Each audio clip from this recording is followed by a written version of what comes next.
早期20-30年前，真侪徛在厝顶拢是用石棉的建材，不过即摆受风台冲击，不管是厝顶还是铁皮厝体，有真侪拢被吹甲海去。所以家户趁即几工好天，将破损严重的石棉卡来赶紧清理，先用一块一块肥料袋来包装，类放伫家己的厝门口来等待环保局统一清运。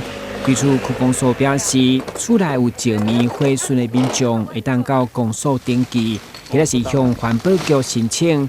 特别提醒，清理过程一定要挂吹安，野水保持湿湿的，较袂用野来保护家己。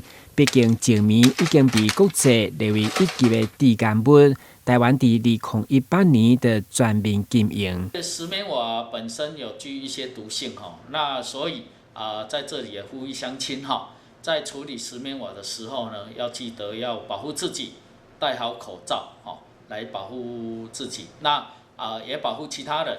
我们石棉瓦整理好之后，一定要把它打包完整然后依区公所或环保局的指定地点就集中在那里。那环保局会尽的速度来处理移走，那再到他们最后放置的地点。